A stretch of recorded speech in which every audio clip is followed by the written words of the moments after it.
So for the last 10 days or so, I've been gone, and I was back in Panama again for a family event. So I can tell you, give you an update what it's like on the other countries that you don't necessarily hear about with the virus of unknown origin.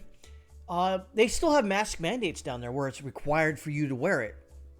Now, it is the rainy season down there, so if you can imagine, some people you won't see as many people wear them as you do because it's really humid right now.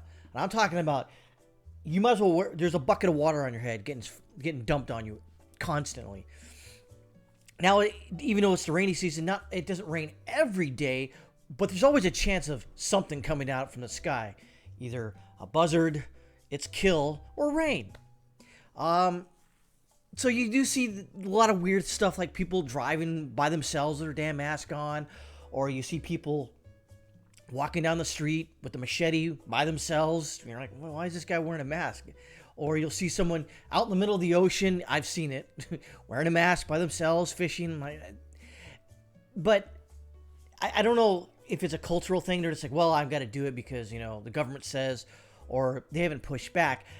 I think that when you do see this a lot, you'll go into a store or even a restaurant. It's happened many times where I just walked in. They're like, a lot of people just think, oh, it's a tourist, who cares?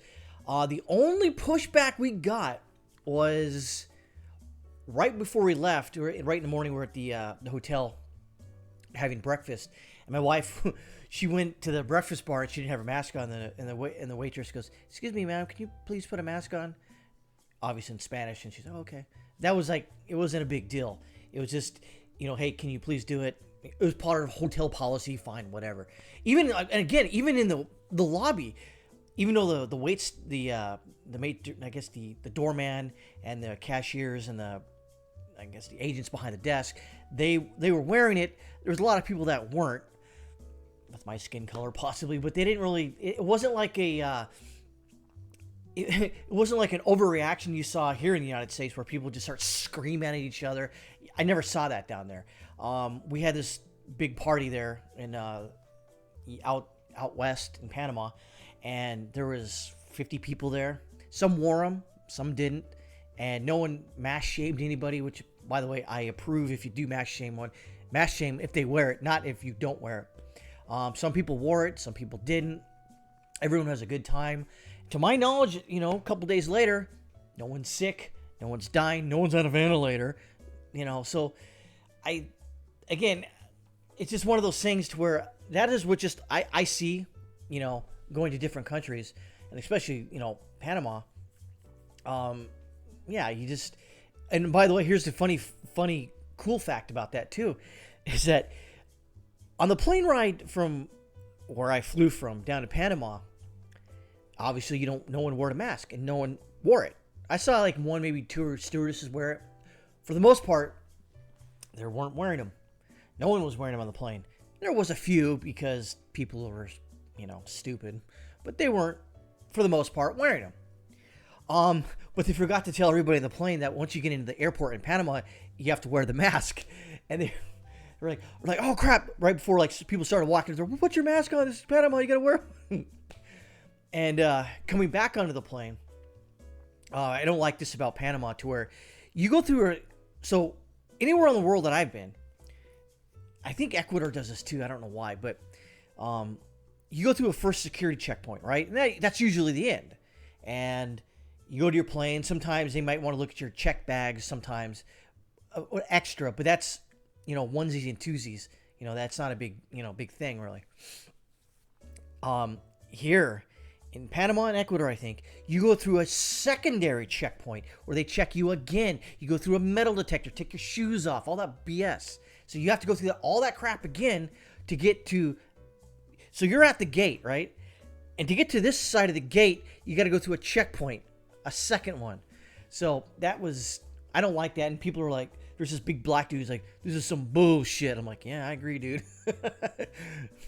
Yeah, it's just... I don't know why. Apparently, what my wife was saying is that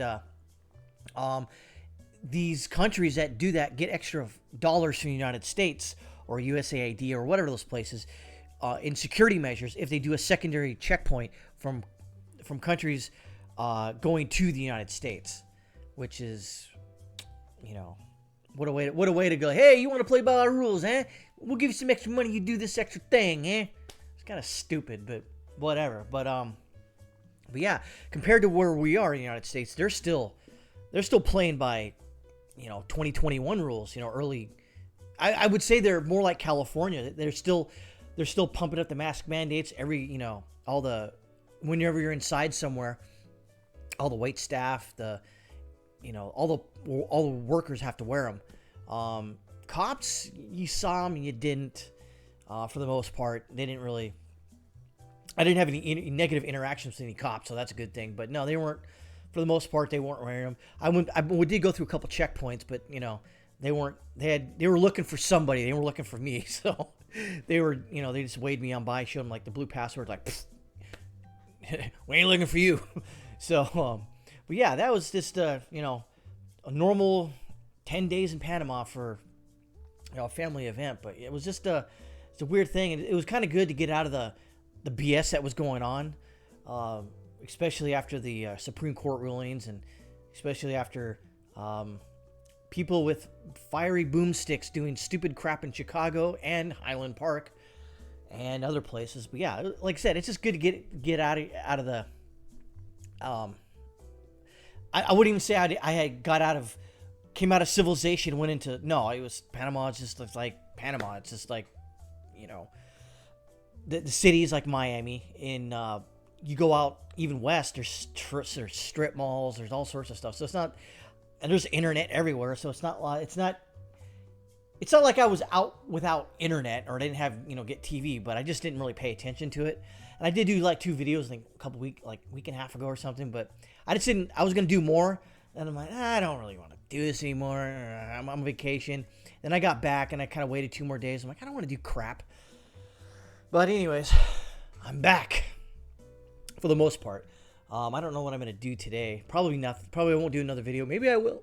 Maybe I won't. Maybe I'll just be on BitChute, Odyssey, and Rumble, because obviously YouTube can't take, the truth, dissenting opinions, anything that goes against their political narrative. I'm back, baby. I'm back.